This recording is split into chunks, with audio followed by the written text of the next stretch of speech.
right? If we scroll down, this is the node port that the worker node listen on it. So I will choose 30 and 400.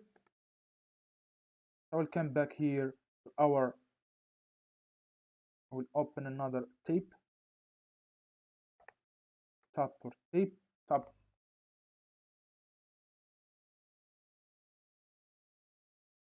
and then go to our worker node instance, copy its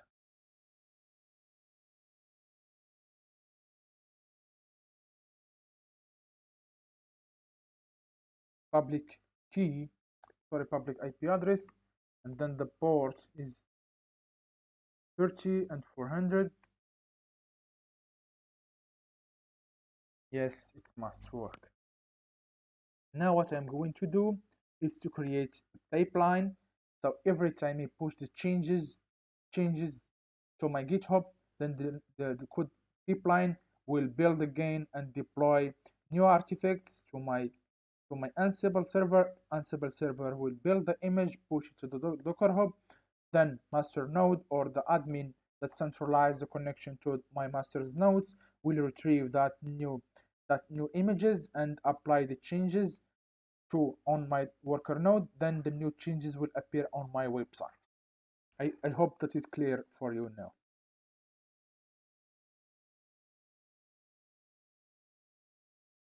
So what I have to do is go and create a pipeline. I call it code pipeline, right? I will scroll down, advanced settings. I will choose the default location, hit next, or it told me that this role already exists. So if I type code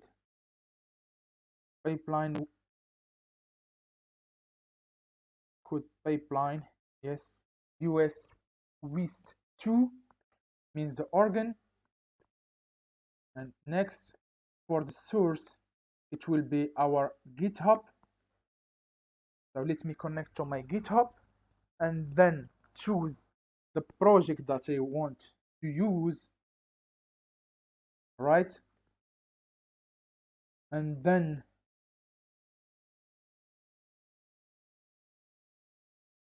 connect to GitHub and then confirm. And here will appear for us the AWS will retrieve all our repositories on our GitHub,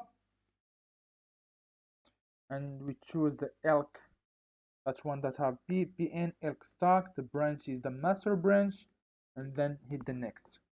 For the build, we'll use AWS code build, and by default it selects the region, and in this region I have already created a project called code build. I will click on next.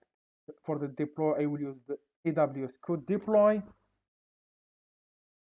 and it selects as well the default region, that is not the default region but the region that we are in. For now the application name is code deploy, and then for the deployment group I will have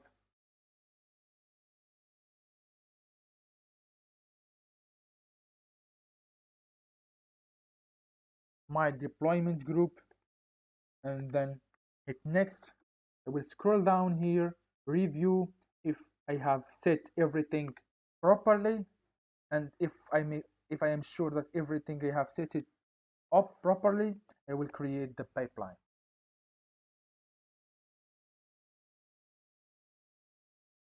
So I will wait until the pipeline is created.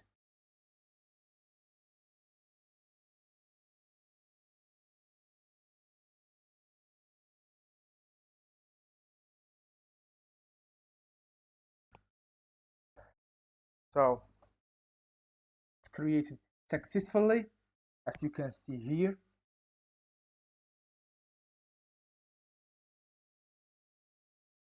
And now the new build will start to build. I will go to my AWS Cloud 9 and pull the new changes. because I want to edit something here, then I push it to my GitHub again.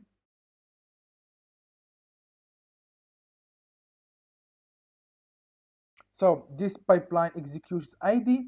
For example, if you have an error here or an issue happening for you here, you can click on this one and it will take you to the code deploy service, and there you will discover what are the issues that happened and you can fix them. And the same thing for the code deploy. After we reach this stage, code deploy ID will appear here, and it is a unique ID because each deployment has its own unique ID.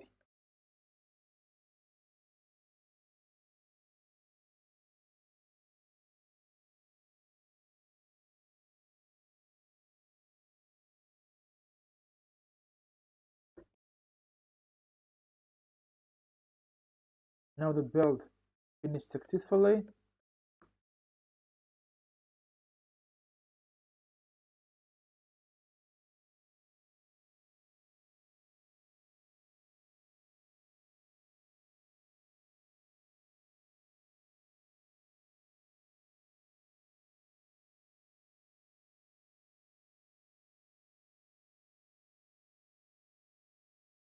So now the deployment is still in progress.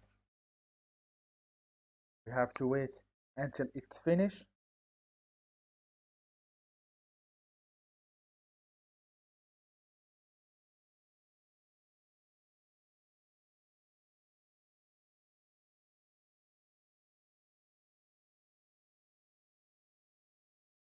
So I will stop the video until the deployment finish. So our deployment finished successfully. If we come back here and try to refresh, it worked. If we try go here a few minutes and try to refresh again,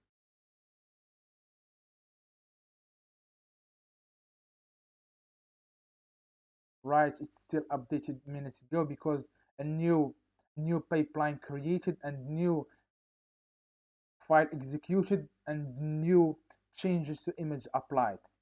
So now what I'm going to do is go to our source, and in source in the app, right, I will here learn React.js. I will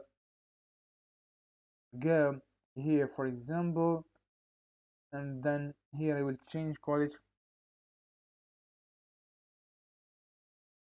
My name is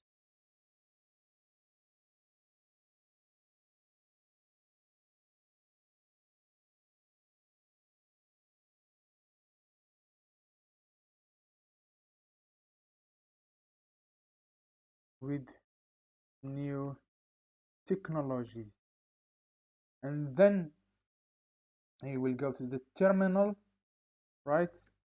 First thing I will save the changes, then commit the changes app.js, and then git push the changes, right? And then